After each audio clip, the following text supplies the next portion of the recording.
Hey Talking Fam, and welcome to another Talking Sports video. And today we're going to go ahead and take a look at the Genesis Invitational preview for this week's PGA. So it starts up on Thursday, where you have Tiger Woods playing in his first tournament in 7 months.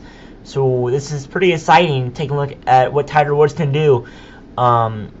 He did play in the match in December, but that was really the last time we saw him play. The last PGA tournament was 7 months ago. Again, 7 months. So we'll see him starting tomorrow at 2 Central Time. Now let's go ahead and take a look at the Genesis Invitational. Alright, so today we're going to go ahead and take a look at the predictions, the expert picks, the odds, the field rankings, and the best bets as, of course, Tiger Woods returns. Let's take a look to start off. Alright, so this is the second straight designated event this week, so we will see Rory McIlroy, we'll see some of the top players. Now, this is hosted by the Tiger Woods Foundation. The tournament this year will re-feature 19 of the 20 players in the official World Golf Rankings, including the number 1, Scottie Scheffler, and Tiger Woods. So taking a look at the event information, it will be at the Riviera Country Club from the 16th through the 19th. This is going to be at Pacific Palisades, California. This is a par 71 course with a 7,322 yards with a purse of $20 million. Now, the field slash odds, the top odds of today is going to have to go to Rory McIlroy at 9-1. At number 1, you have Jon Rahm at 15-2. Now, this time season to go, his short game woes are beginning to rear their ugly heads. He remains the best player of the golf ball on the road, and despite what the official World Golf Rankings, he is best. Now, he has collected 4 trophies and 8 top 15 finishes and 12 World Ride starts since the beginning of the 2022 FedEx Cup playoffs. Also, you have Scottie Scheffler at 10-1. Now, the road number 1 has won 5 times over the last year, and he doesn't have his A game. Still finds a way to be a factor. He has a victory and only 1 finish worse than tied for 11th in his last 9 starts. And he will have a chance to win if he does putt good today. Xander Schauffele assisting the 1 as well as Justin Thomas and Tony Finau. Max Homa is going to be at 18-1. Now, winning 4 of his 6 PGA Tour titles in his home state of California. His biggest victory to date came up at this event 2 years ago. Now, getting the better of Finau in a 3-hole playoff, Homa has since become a mainstay on leaderboards. His performance at the Waste Management Phoenix Open left some to be desired, but he's only 2 starts removed from winning at Torrey Pines. Next up, you have Colin Morikawa at 22-1, at Patrick Cantlay at 25-1. There has not been a bigger disappointment to begin 2023 than him. The road number 5 is yet to sniff the first or second page of a leaderboard despite visiting 3 historically comfortable venues. He has 4 top 20 finishes in the last 5 Genesis Invitational appearances and has often said Riviera is his favorite golf course in the world. Victor Hovland will be at 25-1, while Sungjae M is going to be at 28-1. Now I have Cameron Young at 28-1. The reigning PGA Tour Rookie of the Year may be experiencing a bit of a sophomore slump. Without a top 10 finish in his first 5 starts of the season, he should be looking at his chops returning to Riviera. It was here last year where casual golf fans were introduced to his swing and stoic presence. Now, short game has been pitiful in so far this year, and while he continues to tinker with different putters, he can't seem to find an answer. Now, the Invitational expert picks, you have the winner, the contender, and the sleeper. Now, the winner picked today is Justin Thomas. He is a 2-time PGA champion. He may have found something in the desert. Now, finishing low in 4th, Thomas ranked 2nd on the week in strokes gained tee to green, behind only Scheffler, thanks to a strong weekend. He gained nearly 5 strokes on his approach across his final 2 rounds, and is extremely encouraging considering his recent woes with his touring clubs. He remains one of the best iron players in the world, is the top player in the field from around the green over the last 6 months, and drove the ball like a stallion at TPC Scottsdale. He should have won that here in 2019 when J.B. Holmes slow played him. Now, that is 100% not lost on a competitor like Thomas. Now, the contender is going to be Will Zalatoris. 35-1, is firm and fast conditions that mirror major championship tests are Zalatoris' bread and butter. Now, two other golf courses come to mind from a correlation perspective when looking at past champions at this event. You have Augusta National and Torrey Pines. Now, Zalatoris has finished runner-up at both. The iron play has not been great since returning from his back injury, but he presents a prime bounce back spot. Now his half the approach shots will come from 150 to 200 yards, where he ranks first in terms of proximity over the last 12 months. Now if the wand holds steady of his historical iron play shows up, he'll be in business for win number 2. Next up, you have Keegan Bradley as the sleeper, 60-1. He has very quietly became the 21st ranked player in the world, winning the Zozo Championship this past fall. Now that gave himself another opportunity to win at Torrey Pines, and now on track to be a surprise addition to the U.S. Ryder Cup. All aspects of his game are clicking, yes, even his putter, and should the short game remain competent, the ball striking is capable of carrying him into contention. That is going to be the picks for that. So now what will we expect on Tiger Woods this year? He is a 15-time major champion. Now, what is his actual chances so far this week? Now, he is going to tee it up this week in the Hennessy's Invitational. Now, he has not done very good at this course. Now, he committed to this event, which his foundation hosts last Friday during the Phoenix Open. Now, players at TPC Scottsdale were taken by surprise that they were informed of his return after their rounds.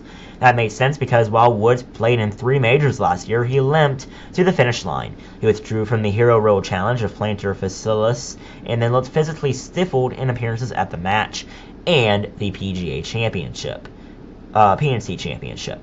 Now, when he said he wanted to play a few events in addition to the majors in 2023, I think everyone thought that they could come later in the year, and perhaps the Players' Championship or maybe the Memorial in the summer. Now, a tournament he's dominated over the course of his career. No, he'll tee it up at an event where he's relatively struggled and famously never won at this tournament. Now, what is he going to do? The cat is a golfer, and given the nature of his sport, even with a body that is broken, he will always be the golfer. Now, his desire to compete and mix it up with the boys, so to speak, is insatiable, and he's going to have an opportunity that his body will grant him. So that is going to be what you can expect. Now, will he win, or will he place in the top 2 pages? We won't know until after on Sunday. So if he is cut, that'll be so sad to see. So yeah, I just want to go ahead and take a look at the power rankings now. So taking a look at the power rankings for this week. At number 15, you have Same as Power. Now, he is a 35-year-old who has been in the group since emerging with a victory at Bermuda in the fall. His top 20s and all 5 full field events with a pair of top 5s contributing also to that. He hung up 2 top 15s in the majors last year, so he's built for the big time. Now, balance throughout the bad phase of everything as well for him. At number 14, you have Matt Fitzpatrick. He's fresh off consecutive finishes outside the top 25 anywhere for the first time in 15 months. Now, he's closed out a top 29th at the Waste Management Open with a bogey-free 65, so he has momentum. Now, he also brings out the kind of grit that yielded the 2022 U.S. Open title and tied for 5th in the last trip here back in 2021.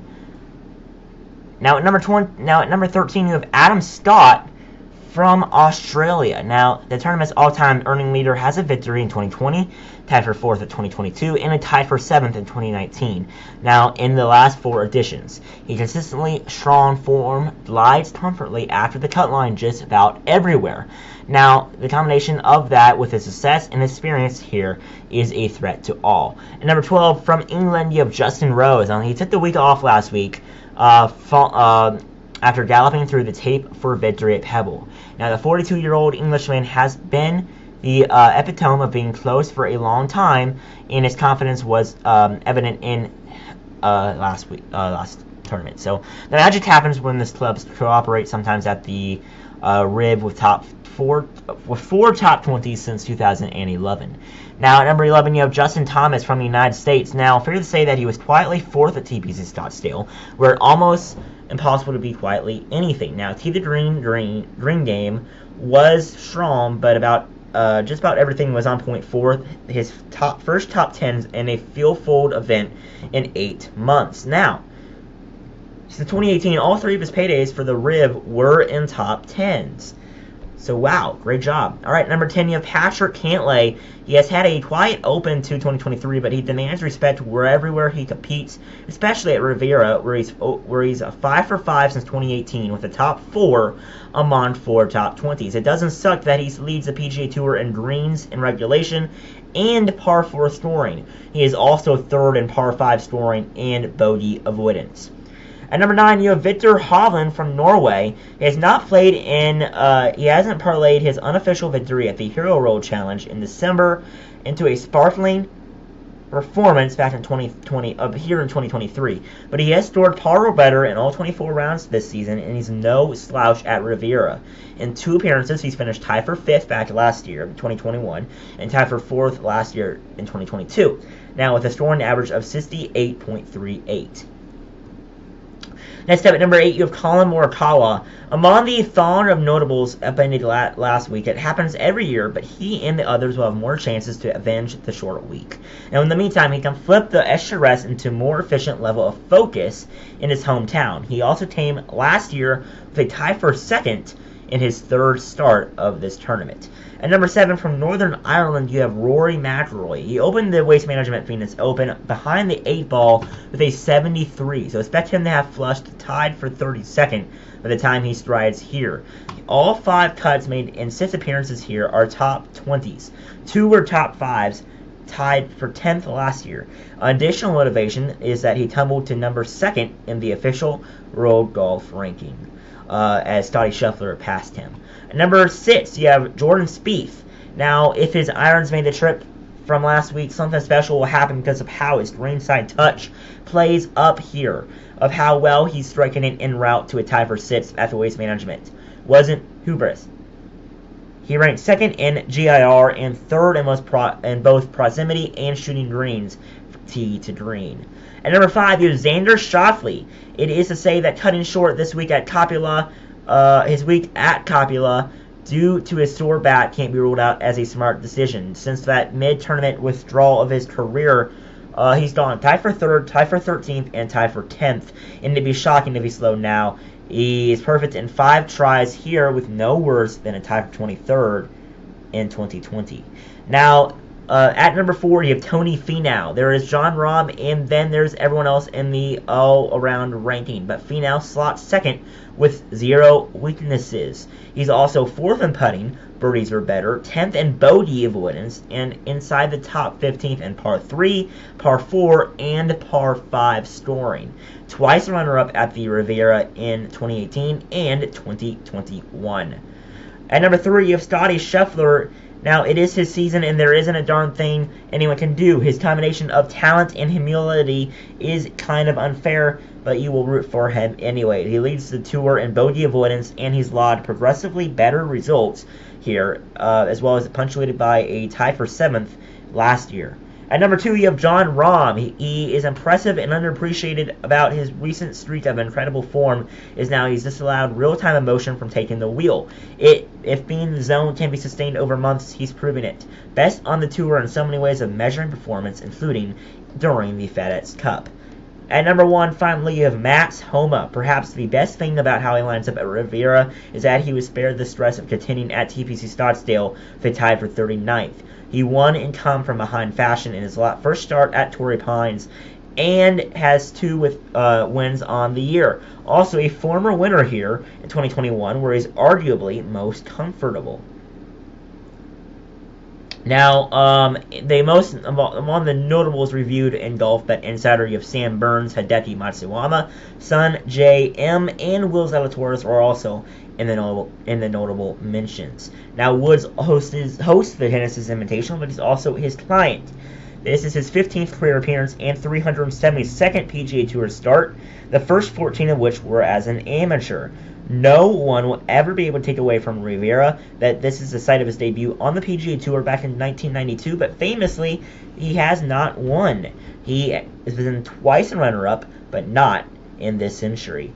As of Monday, the field consisted of 130 entrants. That's 10 more than the approved reservation because of how many eligible among the fully exempt have committed. With $3.6 million, 550 FedEx Cup points, a 3-year PGA Tour membership exemption, and 3-year exemptions into the other invitationals operated by the Tour, you can understand the attraction to peg it alongside Woods and friends. The field would need to drop below 120 for an alternate to be summoned. Now, he has set up exactly the same. It tips at 7,322 yards. The only rough is 1.5 inches high.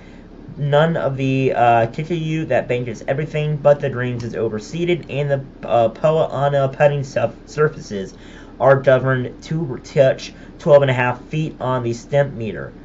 That said, mid-tournament rain could impact that speed just a bit. Cool and comfortable conditions are forecast throughout. Sea breezes from a southerly direction are not expected to punish. Now, Rivera is decidedly old school, splitting fairways and hitting greens. Targets on average are large at about 7,500 square feet, but sticking approaches, or at least trying to, will test the middle and resolve of the uninitiated. Greens in regulation and proximity to the hole metrics always slot the Riviera as one of the toughest to both get on and get it close. Course management can't be quantified, but it should be highlighted and circled in the playbook. So that is going to be the preview for this week's Hennessy's Invitational. Thanks for watching, guys. Please like and subscribe down below. I really appreciate it, and see you in the next one. Peace.